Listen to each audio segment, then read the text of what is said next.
N'hésitez pas à liker la vidéo si elle vous plaît et si vous êtes nouveau sur la chaîne, n'oubliez pas de vous abonner et d'activer la notification pour ne rater aucune de nos prochaines vidéos. On commence.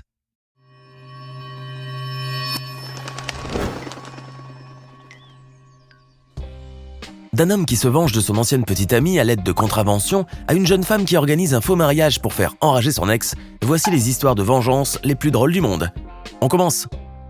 Brandon Prevost, un Américain originaire de la ville de Chicago, était l'heureux petit ami d'une jeune femme nommée Jennifer Fitzgerald. Le jeune homme avait certainement des plans pour l'avenir et rêvait sans doute d'épouser Jennifer et de fonder une grande et heureuse famille avec elle. Sauf que tous ces beaux plans se sont effondrés comme un château de cartes lorsque Jennifer a décidé de le quitter. Profondément peiné, Brandon ne s'est tout de même pas laissé aller dans la déprime. Bien au contraire, il a échafaudé un plan pour se venger de son ex. Qu'a-t-il fait alors ? Eh bien, il a acheté une nouvelle voiture et l'a fait immatriculer au nom de Jennifer. Un beau cadeau d'adieu, oui, mais un cadeau empoisonné surtout. En effet, le jeune homme qui travaillait pour la compagnie aérienne American Airlines a pris soin de garer le véhicule sur le parking qui est réservé aux employés de l'aéroport de Chicago, et ceci pendant 3 ans. La police a donc commencé à verbaliser la voiture qui ne devait pas être garée là et a continué à le faire tout au long de cette période, tandis que Brandon ramassait les PV au nom de Jennifer. À la fin, Jennifer a reçu un document avec pas moins de 678 amendes impayées, dont le montant s'élevait à 105 000 $. Convertissez, cela vous donne à peu près 89 000 €. Le plan de Brandon avait réussi. En revanche, cela lui a valu de comparaître au tribunal après la plainte déposée par son ex.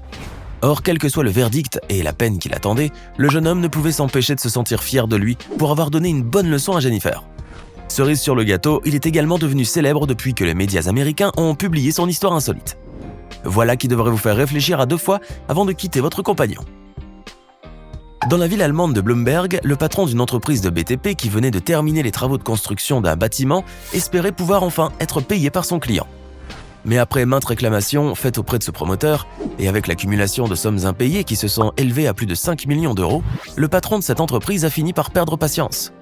Fou de rage, il a donc loué une pelleteuse et s'est attaqué à l'immeuble qu'il avait lui-même construit. Le bâtiment flambant neuf, heureusement vide à ce moment-là, a ainsi perdu ses balcons et ses fenêtres devant une 50aine de témoins. Une belle vengeance qui a certainement soulagé un peu le jeune patron de cette entreprise qui s'en est allé le cœur léger, malgré les dégâts importants qu'il a provoqués et qui seraient estimés à 500 000 €.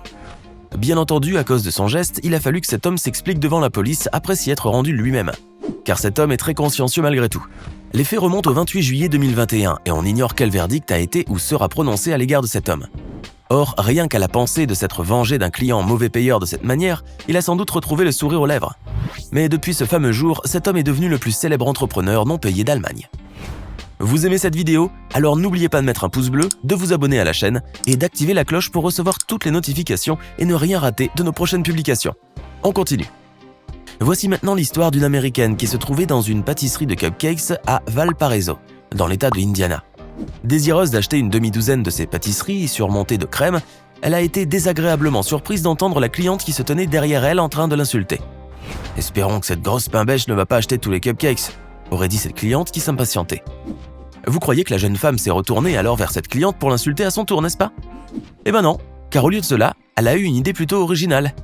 En effet, au lieu d'acheter les 6 cupcakes qu'elle avait prévu de prendre, elle a pris la décision de prendre tous les cupcakes qui restaient dans le magasin et de n'en laisser aucun à l'autre cliente.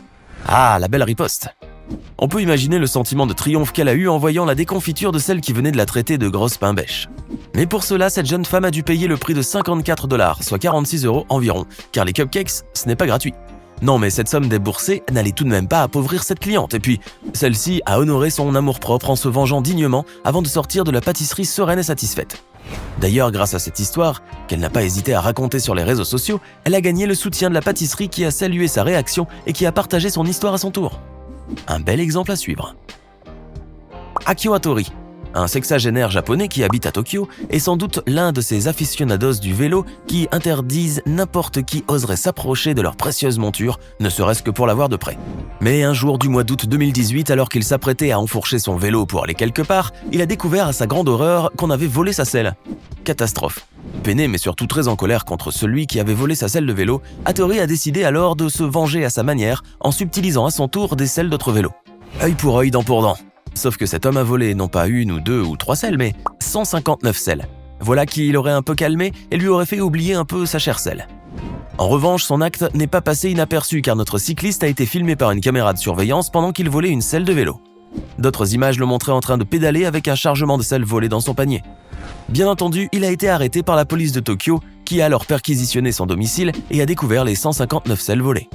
Mais ce seigneur ne semblait pas pris de remords et s'est contenté d'expliquer à la police qu'il volait des selles de vélo pour se venger du vol de la sienne et qu'il souhaitait que d'autres ressentent sa douleur tout simplement. Une drôle de vengeance qui a rendu cet homme bien connu à Tokyo.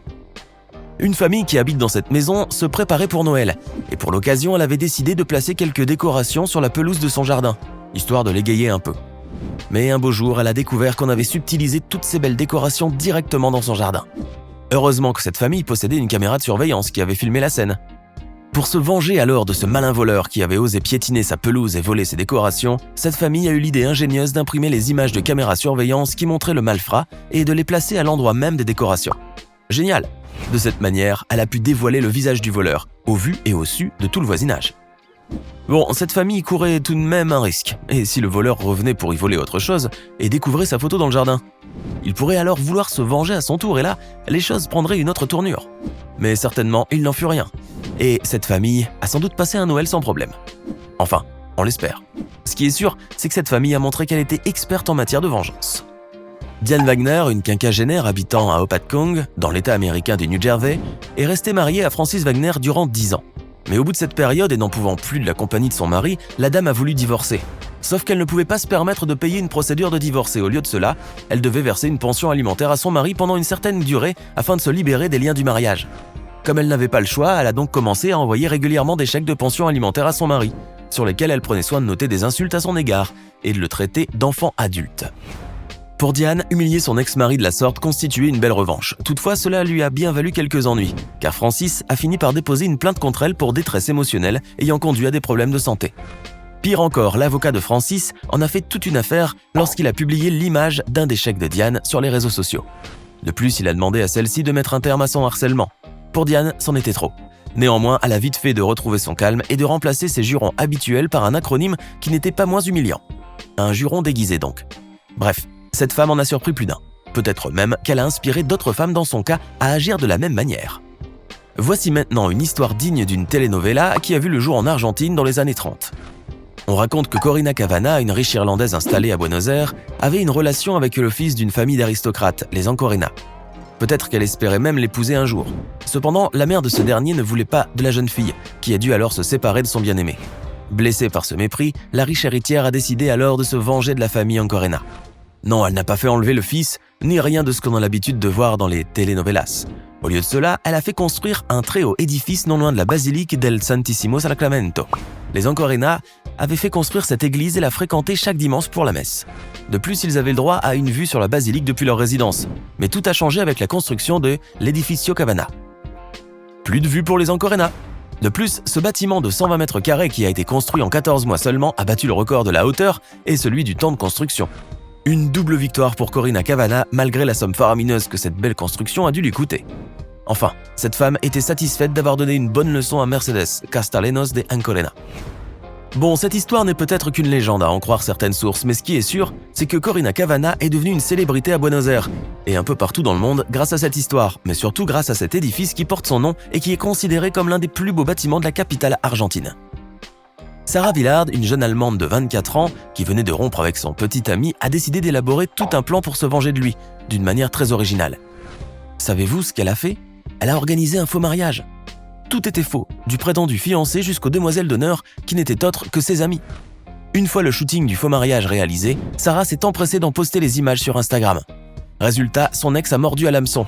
Eh oui, la jeune femme a réussi à atteindre son objectif en faisant réagir son ex, qui l'a recontacté après avoir vu les photos du mariage et lui a demandé des explications sur son fiancé. Il a même essayé de la joindre par téléphone, mais ses appels répétitifs se sont avérés vains, car Sarah n'y a jamais répondu. Pour finir, elle l'a même bloqué et supprimé de ses réseaux sociaux. Savourant sa victoire, la jeune femme satisfaite n'a pas hésité à raconter son histoire de vengeance insolite sur TikTok. Mais si certains ont salué son plan ingénieux, pour lequel elle a dû débourser énormément d'argent, d'autres l'ont critiqué, allant jusqu'à la traiter de folle. Mais pour Sarah, cela n'avait aucune importance car tout ce qui l'importait, c'était d'avoir atteint son but. Quoi qu'en pensent les internautes, Sarah Villard a fait le buzz et sa vidéo est devenue virale sur le web avec pas moins de 2 millions de vues et des milliers de commentaires. Et vous, qu'en pensez-vous ? C'était les histoires de vengeance les plus drôles du monde. Lesquelles vous ont le plus impressionné ou fait rire ? Connaissez-vous d'autres histoires de vengeance aussi drôles que celles que vous venez de découvrir dans la vidéo d'aujourd'hui? Racontez-nous cela dans les commentaires. Et comme toujours, n'oubliez pas de vous abonner, de liker et de partager cette vidéo.